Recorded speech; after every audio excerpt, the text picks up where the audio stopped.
es dans le corps médical depuis de belles années maintenant. Et ce que je voulais savoir, est-ce que tu penses que les personnes dans le corps médical qui exercent sont suffisamment soutenues psychologiquement, parce que tu parlais de pression, du fait que il y a un moment où il faut s'enfermer parce qu'il faut étudier. Est-ce que tu penses que ces personnes, enfin, vous êtes assez soutenues en fait psychologiquement? Oui et non. Alors, moi j'ai ce regard-là parce que comme j'ai fait l'école de puéricultrice et d'infirmière, c'était vraiment des écoles. C'était comme un cocon. Il y avait vraiment des personnes ressources. Les professeurs, on pouvait aller toquer à leur porte, elles pouvaient nous recevoir si on avait des difficultés, etc. On était assez chouchoutés, je trouvais quand même. On était vraiment finalement déjà dans le soin, je trouve. Et c'était super. Arrivé à la fac, c'était un monde tout nouveau pour moi. Si tu cherches pas toi les infos, personne va venir te les souffler. Ça grouille de monde de partout, mais c'est très solitaire en fait. C'est très on sentait quand même, on peut facilement se sentir très très seul, et alors qu'en fait tout le monde est dans la même situation, mais personne n'en parle forcément. Alors oui, c'est bien d'avoir un bon cercle d'amis qui vivent on vivait les mêmes choses, et on arrivait à se soutenir en disant non mais t'inquiète pas, moi aussi c'est la même chose, je pleure tous les soirs mais ça va aller. Et on arrivait à se soutenir, à se dire ah mais telle leçon si tu veux un peu la travailler ensemble, moi je l'ai comprise, je vais te dire, etc. Parce que non, c'est quand même assez compliqué. Après c'est y a aussi une pression dans le sens où c'est le diplôme de médecin, ça donne une certaine image, une certaine prestance, ça demande une excellence en fait, qui fait que on peut pas être tu peux pas faire tout et n'importe quoi, parce que tu as la vie des personnes quand même en main, on va dire. C'est tout à fait ça, donc on n'a pas droit à l'erreur, donc c'est vrai que parfois c'est compliqué en fait. C'est vraiment compliqué. D'accord.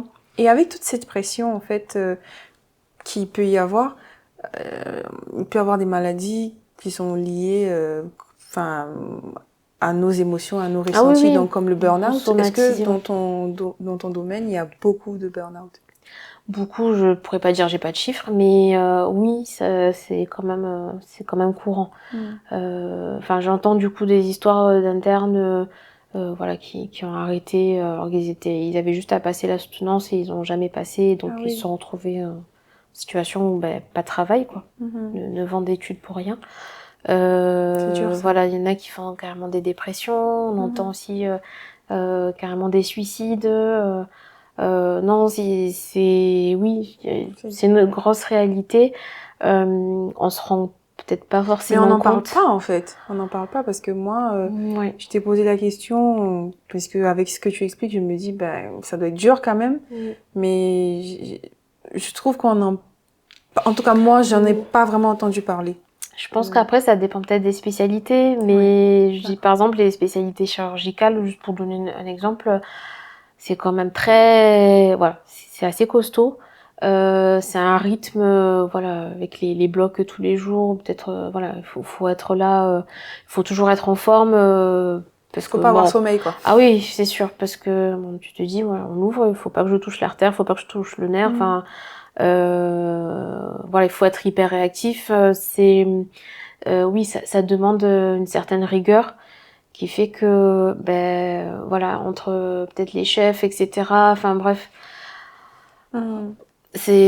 parfois je trouve ça peut manquer de bienveillance envers les chefs, parce que peut-être eux aussi, quand ils étaient à l'hôpital, quand ils étaient étudiants, on les pressait tout le temps, il y avait jamais des encouragements, c'était toujours des remarques parce qu'on a fait telle ou telle erreur, que il faut s'activer, il faut faire ci, il faut faire ça. Et il y en a qui malheureusement ils gardent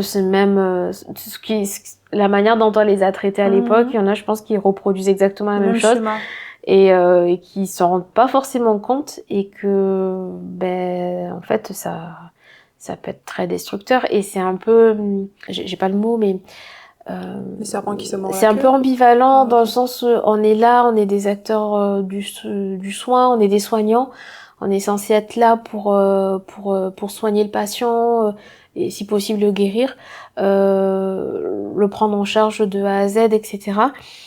Et parfois avec notre propre personnel, on est hyper maltraitant, hyper froid, enfin bref, on sait pas prendre soin de l'autre quand c'est notre collègue alors qu'on vit tous dans la même situation. Donc je trouve ça quand même c'est bizarre en fait. On pourrait pas croire ça dans un hôpital par exemple.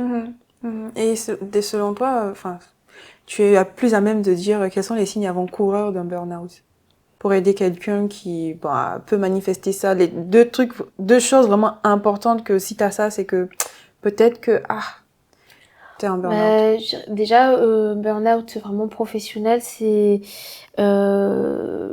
si déjà, par exemple, il y a des symptômes un peu d'anxiété, ça va être peut-être mal de ventre ou angoisse,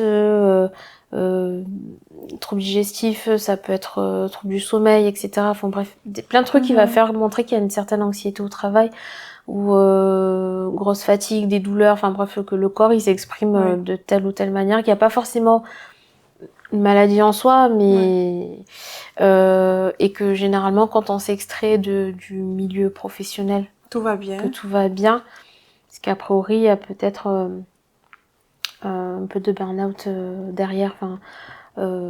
Si on arrive, boule au ventre, on peut avoir des pleurs, une difficulté à maintenir le rythme au boulot, de pas être performant, ou de toujours finir à des horaires impossibles parce qu'on n'arrive pas à avancer, ou il y a une charge de travail tellement énorme qu'en fait c'est pas possible, il faut être 3 sur le poste et on est tout seul.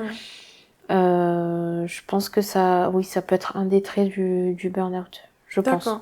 Ok, écoute... Après, c'est vrai que j'ai pas forcément... Toute la liste, elle est non exhaustive. Elle peut s'étaler de long en large, et puis en plus selon le métier, donc ça peut être différent selon chaque personne aussi. Sur ce, je vous souhaite d'être en bonne santé, et on se dit à bientôt.